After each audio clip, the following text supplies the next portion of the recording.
So as per the syllabus of VTU, we're having the Euler's equation of motion and Bernoulli's equation of motion. These two are important definitions as for the exam point of view. First, I'll start with the Euler's equation of motion. So this is equation of motion in which gravity force and pressure force are taken into consideration. So we are going to consider only gravity force and pressure force into account for deriving the Euler's equation of motion. So it is derived by considering the fluid element motion along with the streamline. So along the streamline we are considering the fluid motion. So first of all, consider the streamline in which fluid flowing takes place in S direction. So this is the S direction. In that particular S direction, so we are going to consider the streamline in which the fluid is flowing. Consider a cylindrical element of cross section dA and a length ds that is shown in the figure. So dA is the cross sectional area of the element and length is ds. So the force acting on the cylindrical elements are, so what are the forces acting on the cylindrical elements are?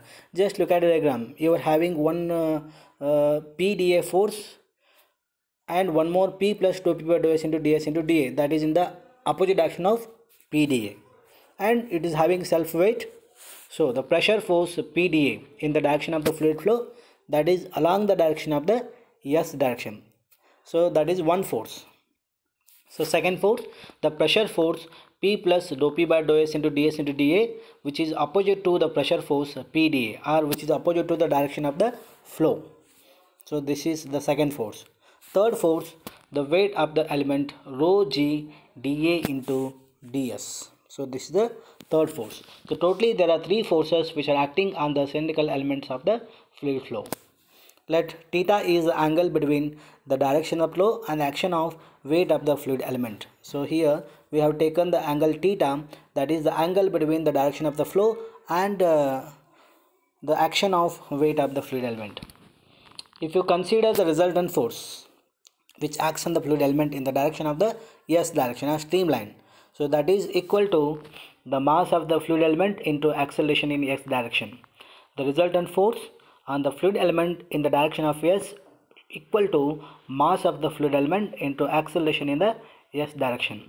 So we have taken the resultant force. We have already taken the three forces. The sum of all forces should be taken as a resultant forces, but the PdA should be acting in the towards the direction of the flow, so that should be taken as a positive value, and P plus dou P by dou S in ds and dA, that is acting in the opposite direction of the flow, means it should be taken as a negative value. And sulfate, the sulfate is acting towards the downward direction, means this is also along the direction of this P plus dou P by dou S in ds and dA. That's why both should be taken as a negative value.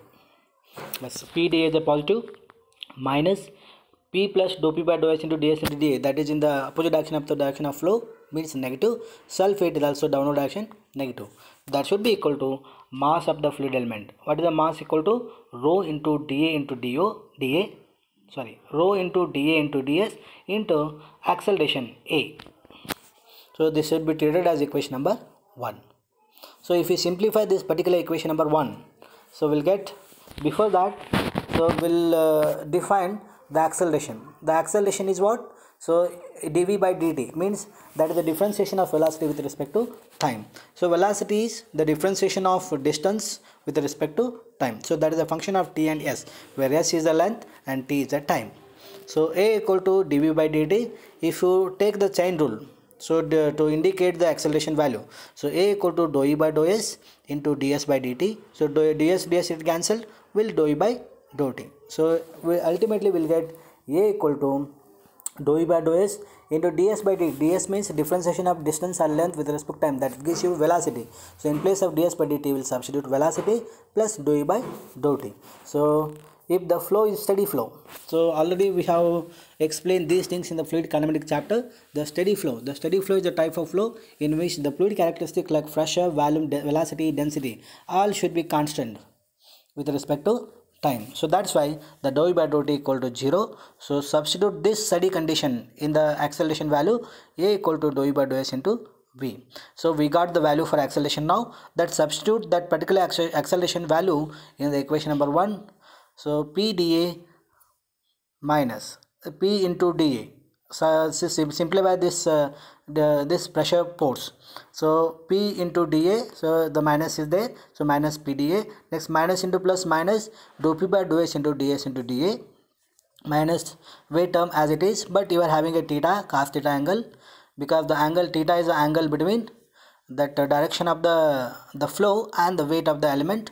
That's why it is cos theta. Next, so mass of the fluid element is rho into d into ds into acceleration. Acceleration means v into dou E by dou s. So if you simplify this one, p dA get cancelled. So in whole equation, if you divided by rho into dA into ds, rho into dA into ds, this will get dou P by rho into rho P by rho into ds, minus here in this equation rho into dA ds will left with only g value, g cos theta, equal to here rho into dA ds get cancelled, will left with v dou V by ds. If we take all the minus term that side, it will become 0. So dou P by rho into ds plus g cos theta plus v into dou E by dou s equal to 0. So from this cylindrical element, so we are having a trigonometric ratio as a cos theta, because in this particular equation we are having a trigonometric ratio function as cos theta. If we simplify, if we take the value for cos theta from this particular triangle, the cos theta equal to dz by ds.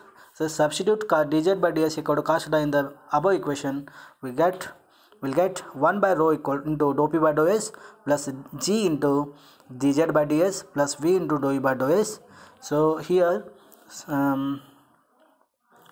so in particular equation ds is a common term, so take that ds as a common and take that side, it will become 0. We left with dou P by rho plus g dz plus v dv equal to 0. So this is what our Euler's equation. So 100% this will ask for the 10 marks in the examination. So this is what Euler's equation of motion.